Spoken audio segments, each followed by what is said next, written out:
الحمد لله رب العالمين والعاقبة للمتقين والصلاة والسلام على رسوله سيد المرسلين رحمة للعالمين شفيع المذنبين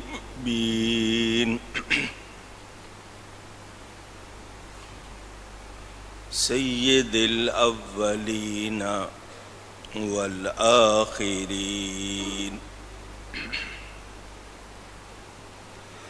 سيدنا ومولانا محمد رسول رب العالمين وعلى آله وصحبه أجمعين. أما بعد فأعوذ بالله من الشيطان الرجيم. بسم الله الرحمن الرحيم. قل لا يستوي الخبيث والطيب صدق الله العلی العظیم. محبت کے ساتھ ایک مرتبہ دروشی پڑھ لیجئے. اللہم صلی علی سیدنا و مولانا محمد معدن الجود والکرم وآلہ وصحبہ وبارک وسلم. الصلاة والسلام عليك يا رسول الله. الصلاة والسلام عليك يا حبيب الله.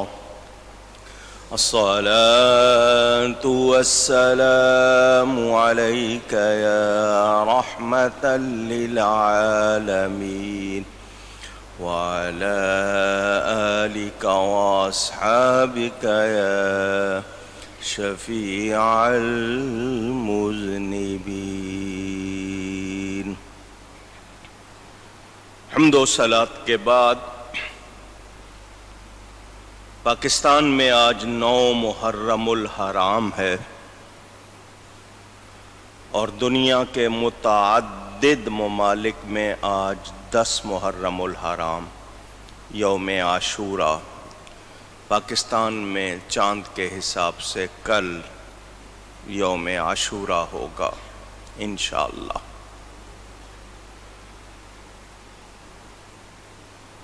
کائنات کی ابتدا سے لے کر انتہا تک 10 محرم کی تاریخ بڑی محترم ہے. حضرت آدم علیہ السلام کی پیدائش 10 محرم کو ہوئی. حضرت نوح علیہ السلام کی کشتی پار لگی 10 محرم. حضرت ابراہیم علیہ السلام کو آگ میں ڈالا گیا 10 محرم. حضرت ادریس علیہ السلام آسمانوں پر اٹھائے گئے 10 محرم. حضرت ایوب علیہ السلام کو بیماری سے شفا ملی 10 محرم. حضرت موسیٰ علیہ السلام ان کو فرعون اور اس کے لشکر سے نجات ملی 10 محرم. حضرت صالح علیہ السلام کی اونٹنی کا معجزہ 10 محرم. حضرت عیسیٰ علیہ السلام کی ولادت 10 محرم. قیامت قائم ہوگی 10 محرم. اس کو یوم عاشورہ کہتے ہیں، 10واں دن. اللہ نے یہی دن اپنے حبیب پاک صلی اللہ علیہ وسلم کے شہزادے نواسے حضرت سیدنا امام حسین رضی اللہ تعالی عنہ کی قربانی کے لیے منتخب فرمایا۔ اہل ایمان اس موقع پر ان کا ذکر سنتے اور سناتے ہیں، ان کی یاد مناتے ہیں۔ ہم بھی ہر سال اس موقع پر برکت حاصل کرنے کے لیے ان کا ذکر کرتے ہیں۔ اللہ تعالی ان پر کروڑوں رحمتیں فرمائے اور ان کے صدقے ہم سب کی بخشش فرمائے۔ اس موقع پر ہر سال کچھ باتیں دہراتا ہوں۔ گزشتہ رات میں نے یہاں بہت سی باتیں بیان کی اور آج رات بھی انشاءاللہ واقعہ کربلا بیان کروں گا۔ جمعے کے خطبے میں کچھ باتیں۔ پہلی بات تو یہ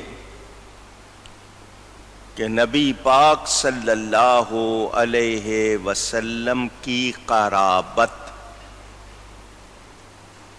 محترم ہے۔ جو نبی کے قریب ہیں وہ سب کے لیے پیارے ہیں۔ جتنے قریب ہیں ان میں ازواج، بیویاں، اولاد، بیٹے بیٹیاں، صحابہ، نبی پاک کی کوئی استعمال میں آنے والی چیز، ان کا شہر، ہمیں ہر چیز پیاری ہے۔ ہم سب کا ادب کرتے ہیں۔ قرآن میں اللہ نے نبی کے گھر والوں کے لیے جو فضائل بیان فرمائے، اس کے بعد ان کے بارے میں کسی قسم کا منفی خیال، کوئی نامناسب بات سوچنا ایمان والے کا کام نہیں۔ قرآن نے بتایا کہ جو نبی کو تکلیف پہنچائے اس کے لیے دردناک عذاب ہے، دنیا میں بھی آخرت میں بھی۔ حضور صلی اللہ علیہ وسلم کے ایک بال کو بھی تکلیف پہنچانے والے پر لعنت کا بھی بیان ہے، جنت حرام ہونے کا بھی بیان۔ اس حوالے سے ہمیں یہ باتیں بتاتی ہیں کہ نبی کا معاملہ بہت احتیاط والا ہے۔ کوئی اپنی زبان و قلم کو بے احتیاطی سے استعمال کرے گا تو اپنا بیڑا خراب کر لے گا، غرق کر لے گا۔ ادب کرنے والا درجے اور مرتبے پائے گا۔ میں نے پہلے بھی یہ بات آپ کو سنائی ہوئی ہے، ابو لہب رشتے میں نبی پاک صلی اللہ علیہ وسلم کا چچا ہے۔ اس کی بیٹی سبیعہ مسلمان ہو گئی، صحابیہ ہو گئی۔ ابو لہب کی مذمت میں، برائی میں قرآن میں بیان موجود، تبت یدا ابی لہب وتب، آپ پڑھتے ہیں اس کو، اس کی بیوی کو جہنم کا ایندھن، فیول قرار دیا گیا۔ سبیہ مسلمان ہو گئی، کسی نے اس کو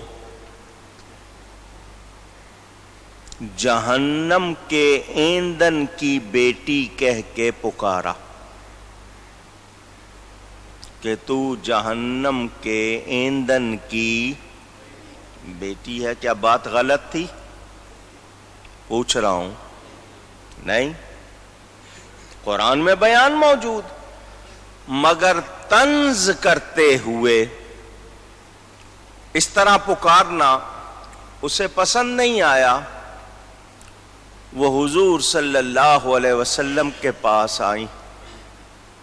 میں تو مسلمان ہو گئی ہوں، آپ کی صحابیہ ہو گئی ہوں،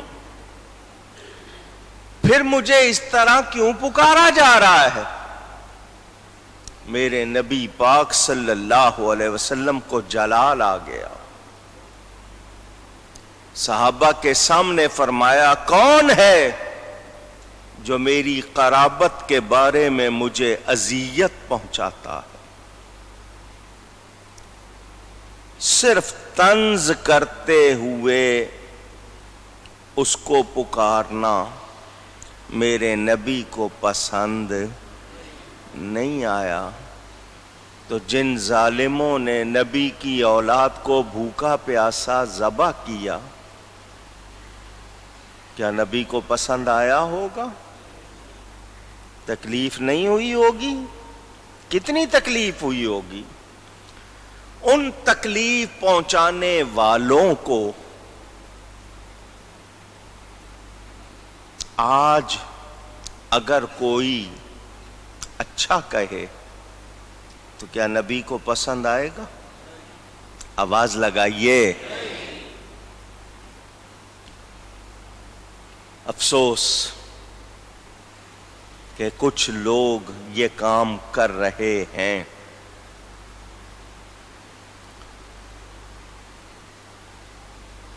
اپنے رسالوں میں انہوں نے مضمون چھاپے، اپنی تقریروں میں وہ یہ باتیں کہتے ہیں. ان کا کاروبار ہے یہ. دنیا کے 4 دن وہ یہ شور مچا لیں گے، قبر کی کوٹری میں پھر حشر میں کیا کریں گے؟ انہوں نے نہیں سوچا.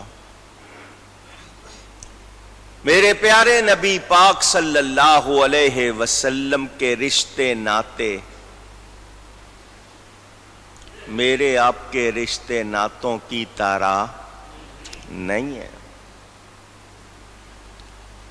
حضرت سیدہ فاطمہ زہرا حضور صلی اللہ علیہ وسلم کی شہزادیوں میں سے وہ شہزادی ہیں جن کی اولاد نبی پاک صلی اللہ علیہ وسلم کی اولاد کہلاتی ہے. حسنین کریمین امام حسن امام حسین رضی اللہ عنہما کو حضور نے خود اپنا بیٹا فرمایا. حضور ان کو سونگتے تھے، چومتے تھے، کندھوں پر بٹھاتے تھے، ان کو اپنا پھول فرماتے تھے. ان کے لیے حدیث میں ہے کہ یہ جنت کے نوجوانوں کے سردار ہیں.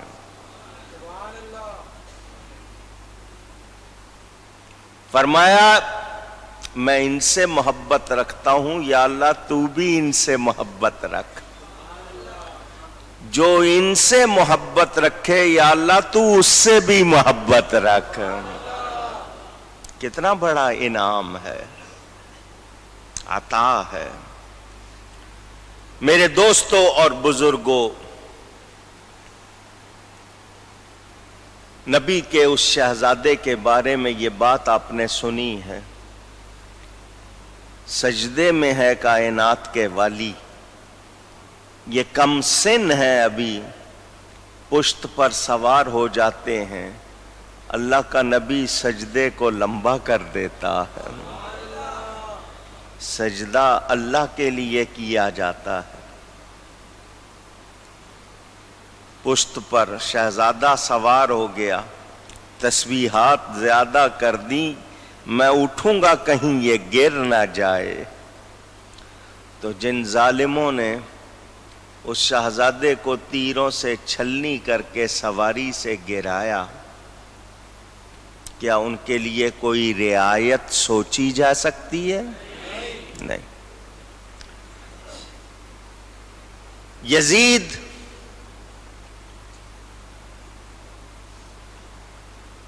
صحابی کا بیٹا ہے،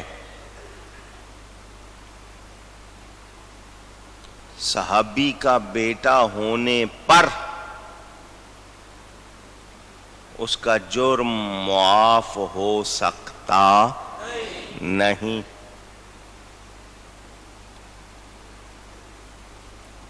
اگر کوئی کہنا چاہتا ہے تو میں پوچھوں گا پھر نوح علیہ السلام کے بیٹے کے بارے میں کیا خیال ہے؟ تو نبی کا بیٹا، قرآن کہتا ہے انہو لیس من اہلک، یہ تمہارے اہل میں سے نہیں ہے، انہو عمل غیر صالح، کیونکہ اس کے عمل اچھے نہیں۔ بد عملی سے خاندانی شرف فائدہ نہیں دیتا۔ تو جب نبی کا بیٹا بد عمل ہو جائے تو اس کو خاندانی نسبت فائدہ نہیں دے رہی، اس یزید پلید کو کہاں سے دے سکتی ہے؟ اب ذرا دھیان دیجئے گا، امام حسین صحابی ہیں، کیا ہیں؟ سب کی آواز چاہیے۔ نبی پاک کے نواسے ہیں، ان کی بیٹی کے بیٹے ہیں، حضور نے ان کو اپنا پھول فرمایا، جنت کے نوجوانوں کے سردار ہیں، نانا نبیوں کا سردار، باپ ولیوں کا سردار، ماں سارے جہان اور جنت کی عورتوں کی سردار، خود جنت کے نوجوانوں کے سردار۔ یزید کے پاس کیا ہے؟ اس کی ماں تو مسلمان ہی نہیں تھی، میسون نام تھا اس کی ماں کا، عیسائی عورت تھی۔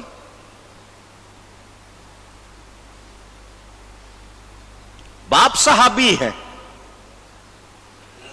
اس کے علاوہ اس کے پاس کوئی شرف نہیں، نہ وہ صحابی ہے، نہ وہ عالم ہے، نہ وہ سچا مسلمان ہے، شراب بھی پیتا تھا، برائیاں بھی کرتا تھا۔ اس کی تفصیل میں مجھے جانے کا کوئی شوق نہیں ہے، مگر کچھ لوگ ایسے نکل آئے بدبخت، بدبخت کو عربی میں شقی کہتے ہیں، شین قاف یہ، شقی جس کی جمع اشقیاء، جو اس یزید پلید کے لیے یہ کہتے ہیں کہ وہ جنتی ہے۔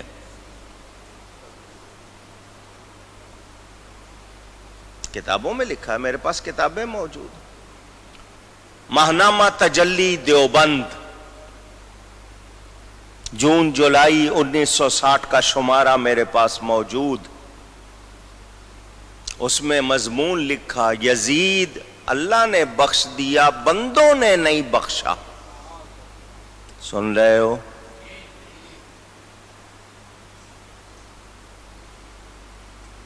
آپ کے ماں باپ کی کوئی توہین کرے، آپ اس شخص کو پسند کرو گے؟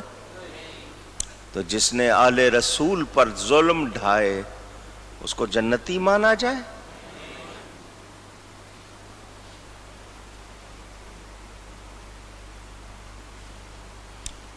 حضرت صالح علیہ السلام سے قوم نے مطالبہ کیا، فرمائشی معجزہ، یہ سامنے پہاڑی پھٹے، اس میں سے زندہ اونٹنی نکلے، بچہ جنے، وہ حاملہ ہو اور بچہ جنے، فرمائشی معجزہ مانگا۔ آپ نے پورا کر دیا. وہ اونٹنی ان لوگوں کے درمیان قرآن میں ذکر ہے، اس کو ناقۃ اللہ کہا گیا، اللہ کی اونٹنی. وہ کھاتی تھی، پیتی تھی، چارہ کھانے کے لیے جس کھیت میں جاتی پھر وہ سارا چارہ، وہ جو کھیت تھا سارا اس کے پیٹ میں جاتا تھا. پانی کی نالی پہ منہ رکھتی تو وہ پانی بھی سارا اس کے پیٹ میں جاتا تھا. فرمائشی معجزہ مانگنے والے مسلمان نہیں ہوئے. اس اونٹنی سے وہ تنگ آ گئے کہ یہ تو ہمارے سارے کھیت کھا جاتی ہے. فرمایا وَلَا تَمَسُّوهَا بِسُوءٍ، برائی کے ارادے سے اس کو چھونا بھی نہیں، یہ اللہ کی اونٹنی ہے. ایک شخص، اونچی کہیے گا اور اونچی کہیے گا، یاد ہو جائے آپ کو. ایک شخص نے پوری قوم میں ارادہ کیا کہ اس اونٹنی کی ٹانگیں کاٹ دیں، کونچے کاٹ دیں. چل پھر نہیں سکے گی تو کھائے پیے گی نہیں. پوری قوم خاموش رہی، کسی نے اعتراض نہیں کیا، چپ رہی. کیا مطلب کہ راضی؟ اس نے کونچے کاٹ دی.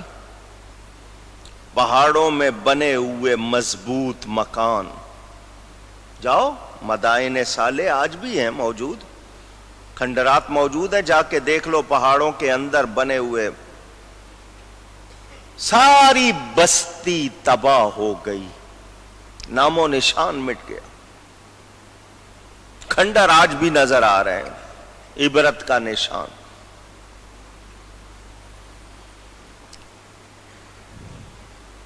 صرف اونٹنی کی ٹانگیں کاٹی، قوم برباد ہو گئی، تباہ ہو گئی. ایک فرد نہیں بچا جس نے حبیب اللہ کے بیٹے کی گردن کاٹی.